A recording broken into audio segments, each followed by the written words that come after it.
आजकल लोग ध्यान से सुनने समझने की बजाय बोलने व बहस करने पे दे रहे जोर। आजकल व्यस्त जीवन शैली के कारण लोगों में धैर्य की कमी हो गई है।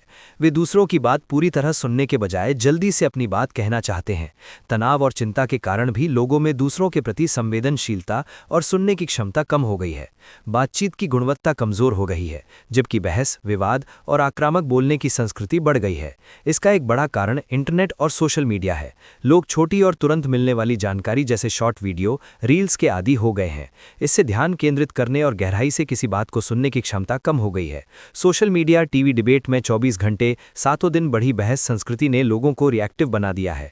हर मुद्दे पर तुरंत राय देना जरूरी हो गया है, चाहे पूरी बात समझी गई हो या नहीं। इससे असहमति अब बौद्धिक अभ्यास नहीं रही, बल्कि भावनात्मक टकराव बन गई है। लोगों की ये आदत सामाजिक जीवन खोखला कर रही है। हर तरफ से जानकारी की बमबारी हो रही है, जिससे लोग केवल सरसरी तौर पर चीजों को देखते हैं और उनके पास बात को गहराई से समझने का समय या धैर्य नहीं रहा। सोशल मीडिया ने हर किसी को अपनी राय व्यक्त करने का एक आसान मंच दे दिया है। लोग बिना सोचे समझे या दूसरे पक्ष को सुने बिना तुरंत अपनी प्रतिक्रिया देते हैं। हमारी शिक्षा प्रणाली भी अक्सर बोलने और लिखने पर जोर देती है, लेकिन ध्यान से सुनने और सहानुभूति जैसे महत्वपूर्ण संवाद कौशलों को पर्याप्त महत्व नहीं देती, जिसके परिणाम स्वरूप समाज में धैर्य और समझदारी की कमी दिखाई दे रही है। मीडिया ने भी अक्सर तेज, उत्तेजक और टकरावपूर्ण बहसों को बढ़ावा दिया है। टीआरपी और लोकप्रियता की दौड़ में तथ्यों पर आधारित संतुलित चर्चा पीछे छूट गई है। राजनीतिक चर्चाओं में भी संवाद की बजाय केवल बोलने, आरोप लगाने और विरोध करने पर अधिक जोर दिया जा रहा है। लोगों में बातचीत हो रही है, लेकिन हर व्यक्ति अपनी बात कहकर आगे बढ़ जाना चाहता है। सुनने का ठहराव गायब हो रहा है। शिक्षा संस्थानों में छात्र सवाल पूछने से बचते हैं, क्योंकि सवाल पूछना अब सीखने की इच्छा नहीं बल्कि विरोध समझा जाता है।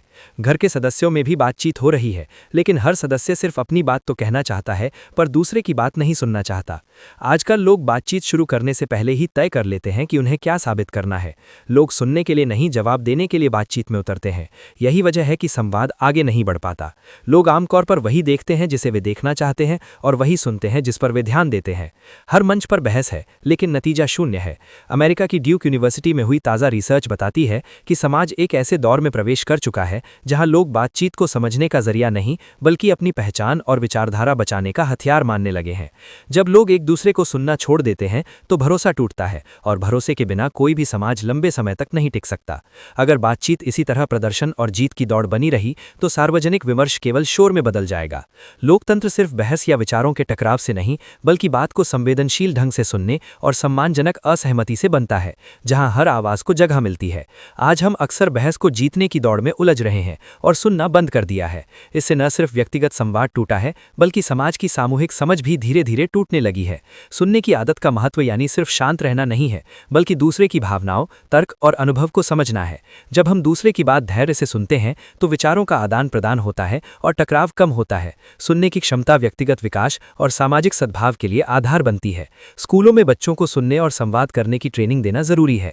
दफ्तरों और सार्वजनिक संस्थानों में खुली चर्चाओं को बढ़ावा देना चाहिए। सोशल मीडिया पर भी नियंत्रण से ज्यादा जरूरी है कि हम सुनने और संवाद की आदत को बढ़ाएं। लोकतंत्र तभी मजबूत होगा जब हम एक दूसरे को सुनना पसंद करेंगे। Sandeep Aneja, commerce lecturer and guidance counsellor, school of eminence, Fazilka.